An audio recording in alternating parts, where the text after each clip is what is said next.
Reservation के लिए simple सी justification है, हिस्टोरिकल इनजस्टिस, रिप्रेजेंटेशन के लिए, इक्वालिटी ऑफ अपॉर्चुनिटी के लिए, जनरेशनल डिसएडवांटेज को ब्रेक करने के लिए। नीतू मैम मिजेंद्र सर का इंटरव्यू ले रही थी तो उन्होंने पूछा कि जो -40 में जो मेडिकल पीजी में एडमिशन हो जाते हैं उसका क्या। एक बात और है ना, कुछ लोगों का कहना है कि कोटे का है, देख लो पीजी जो मेडिकल पीजी में माइनस में सिलेक्शन हुआ है रिजर्व कैटेगरी वालों का। तो सर ने जो जस्टिफिकेशन दी वो थोड़ी सी बैड फेथ में है। माइनस मार्क्स में सिलेक्शन उनका हो गया पीजी के लिए। एडमिशन के processes for that matter selection के प्रोसेसेस ये वो कह रहे हैं कि ये तो एडमिशन का प्रोसेस है, ये तो सिर्फ सिलेक्शन का प्रोसेस है। ठीक है कि आप फिर वो एग्जांपल देते हैं कि यूपीएससी में जो टॉपर होता है जरूरी नहीं कि वो बेस्ट ब्यूरोक्रेट हो। ऐसे अधिकारी, मान लीजिए कोई यूपीएससी टॉपर है, तो इस बात की कोई गारंटी नहीं है कि यूपीएससी टॉपर सर्वश्रेष्ठ IAS officer. Neetu ma'am counter करती है।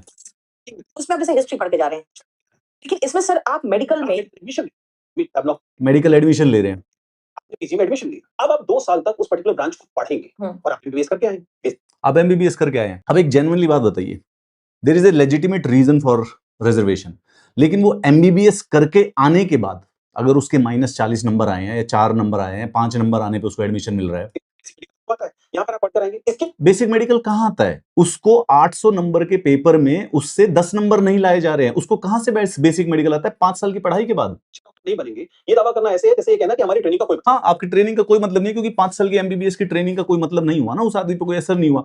सेकंड, जो बच्चा नहीं पढ़ता है उसका ये मतलब नहीं थे कि वो अच्छा पढ़ लेगा अचानक। यस भाई, जो आदमी 5 साल तक नहीं पढ़ा और उसके बाद उसका अगर पीजी में एडमिशन हो गया तो वो उसको 2 साल क्यों पढ़ेगा? वो उसकी 5 साल की ट्रेनिंग नहीं हुई थी क्या? 5 साल की भी उसकी ट्रेनिंग हुई थी। डिबेट इस बात का नहीं है कि रिजर्वेशन मिलनी चाहिए या नहीं मिलनी चाहिए। आप हर बात पे just for the sake of reservation उसको डिफेंड करने लग गए हैं। डिबेट इस बात का है कि कोई क्वालिटी स्टैंडर्ड्स रखने चाहिए या नहीं रखने चाहिए। वो सीट जो है वो रिजर्व कैंडिडेट्स के पास ही जानी चाहिए, लेकिन एटलीस्ट ये तो हो कि भाई कम से कम बच्चा पढ़ा हुआ हो। भाई एमबीबीएस किया है तो 800 में से कम 100 नंबर तो आए हो उसके, या 50 नंबर तो आए हो।